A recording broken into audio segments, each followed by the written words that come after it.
Good morning, everyone. It's Sunday and it's cold, it's rainy, and I need to go in and go start cooking something because I am starving to death. I'm thinking we're going to do like a traditional breakfast this morning. I've got like 2 pounds of bacon that I need to fry up. I'll probably fry just 1 pound of it. And we have tons of eggs I need to use up. And we have canned biscuits, we have cinnamon rolls, we have all kinds of stuff to use up. So it's just going to be like this menagerie of breakfast. I have a lot of peppers. I have a lot of onion to use up. I have a lot of those things to make like a fantastic quiche or scrambled eggs with cheese and all of the goodies in it, which doesn't sound bad to me. So I just wish I had two big old slicer tomatoes today because I would make a BLT. I also thought about making a big pot of chili, and then I thought, no. But, I always pick up those peppers when I get them. Not only do the guinea pigs like them, but I use them in my cooking. Sometimes I put them in my vegetable smoothies. I love bell peppers, so I really need to do something with those. I could do, ooh, I just had like this light bulb epiphany go on. I could make stuffed bell peppers, just enough for two of us, with some mashed potatoes.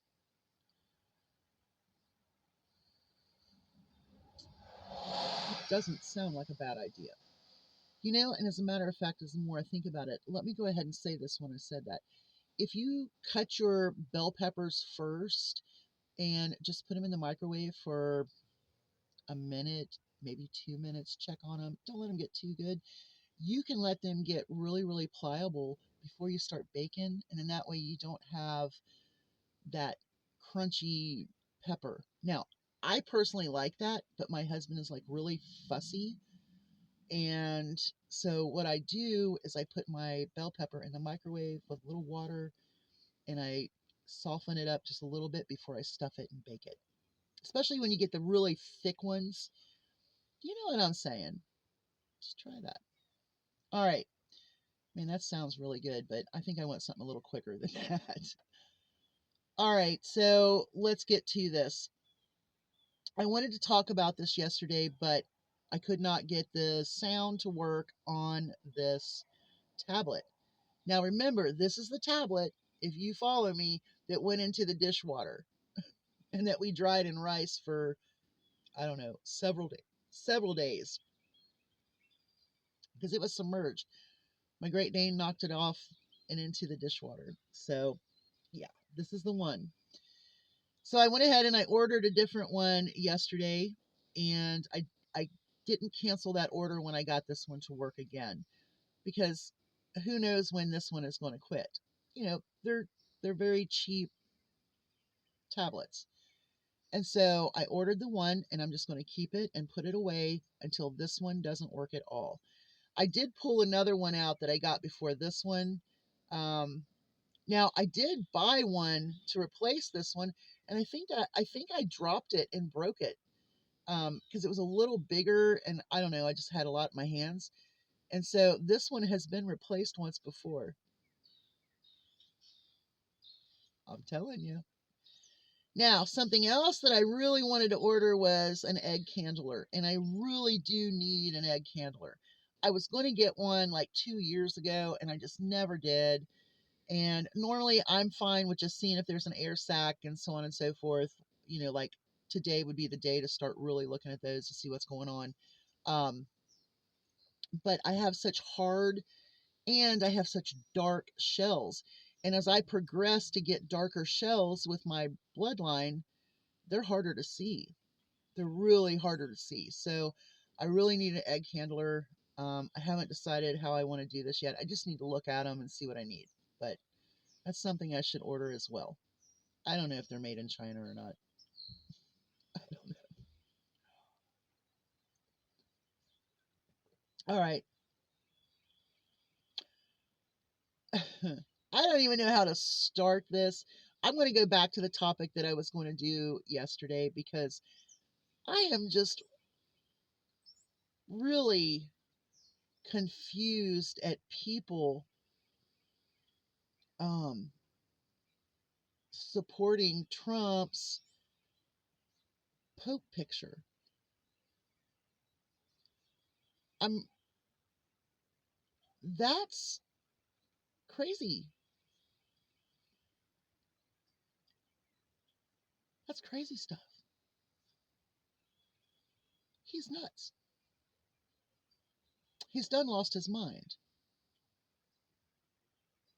He's taken our country and sinking it as an isolated island, financially and economically sinking our country. Other countries are pushing away from us, which I don't blame them. The people that we have in charge are nuts. Stephen Miller. I have a lot I'd like to talk about with him. He's a real bad worm. He's a worm. Oh, I don't like Stephen Miller. But here's the problem. Trump's not in charge.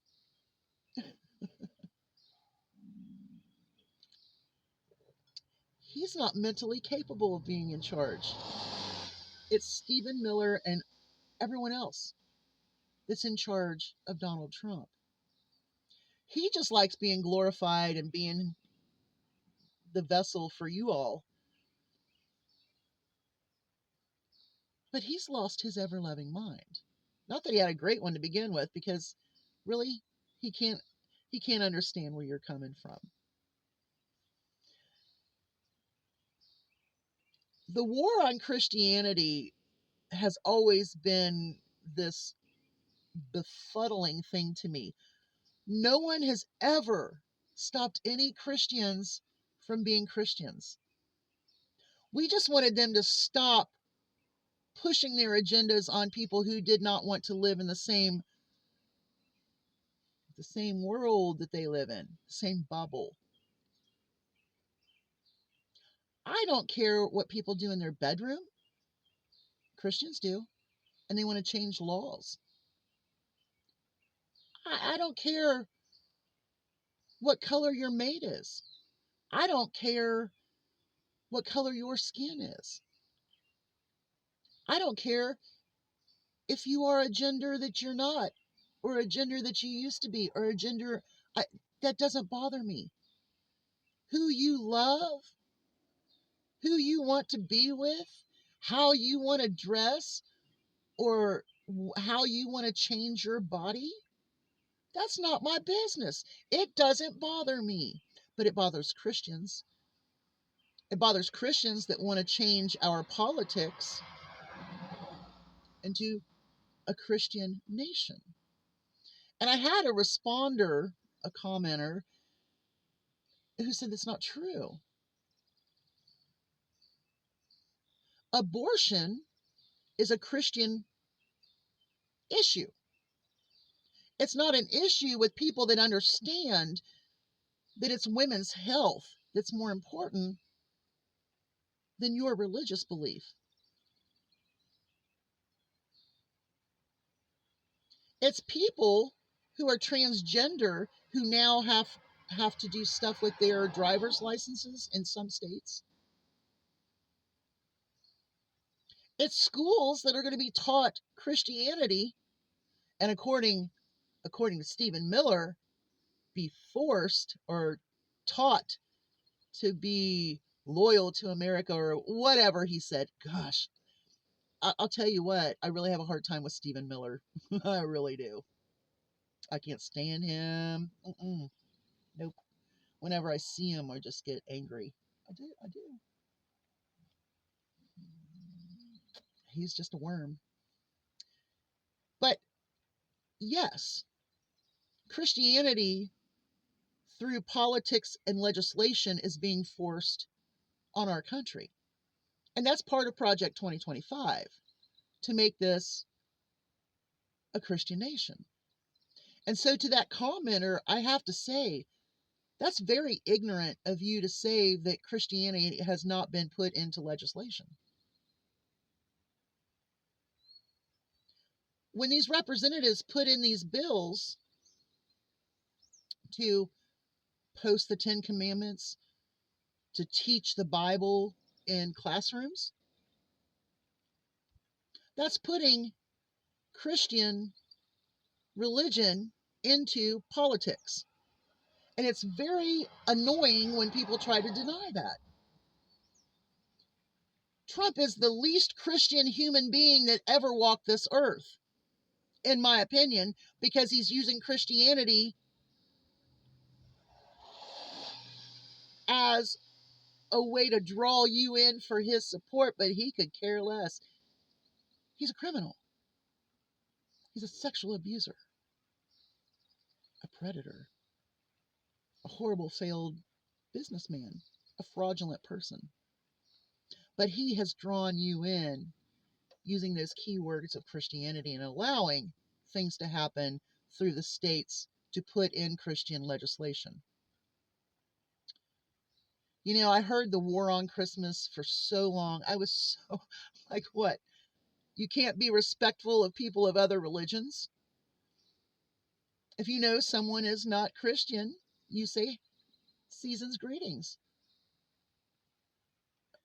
happy holidays. What's the problem? It's not a problem for anyone else, just those Christians who think that they're under attack.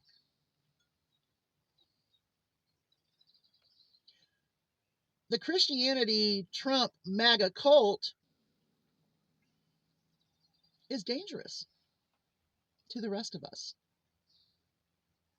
Because when they put in laws that you have to be Christian, or you cannot do this or you cannot do that, you're going to get them ringy dingies, more witch hunts. If someone saw me outside with my little fire pit and I'm doing something spiritual, ringy dingy, she's a witch. It could happen. That's scary. That's why the First Amendment.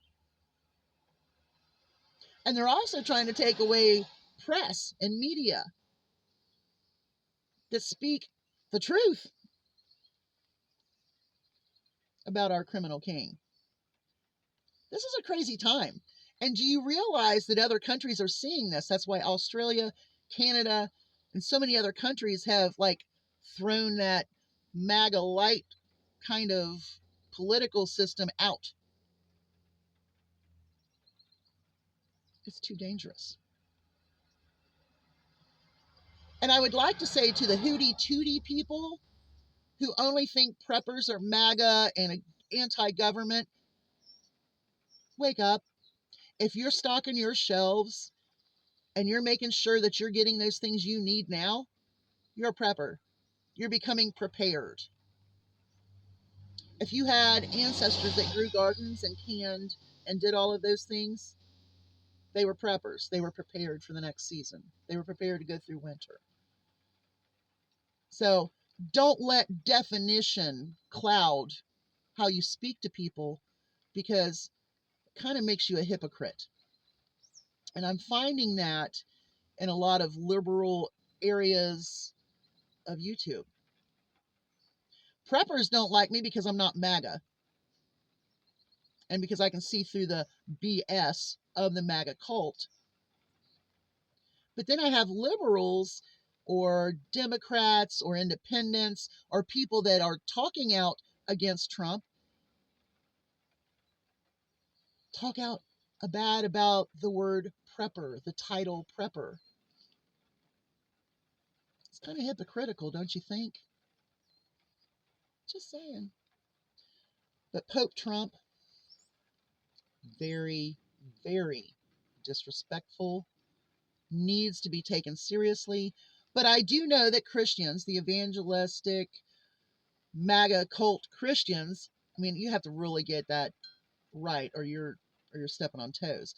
The MAGA Christian cult evangelicals, I don't know if that would go through. I need to come up with some sort of terminology there.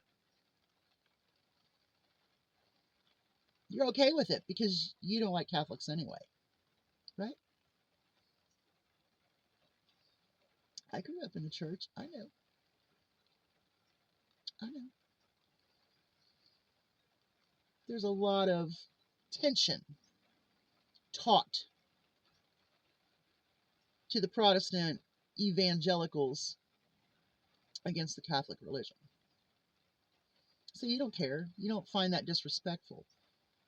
But I guarantee you that this is not going to be the last of the disrespect to the Catholic religion by Pope Trump. I mean, JD went over and killed him, right? And then that gave, yeah, I've seen so many of these things. I don't think JD killed him, but I do think that the frustration and being sick, but the frustration of having to look at JD Vance and try to talk to him, and he's trying to use his lawyer jargon, that would be enough to frustrate me as well, and to try to, suppress some of my anger towards him. But very disrespectful, and you need to accept that. That's bad. And that also shows you that he feels above religion, which is what the Antichrist feels. Y'all have a great day. Hugs from a distance. I got to get in. I'm cold. I'm hungry. Bye, y'all.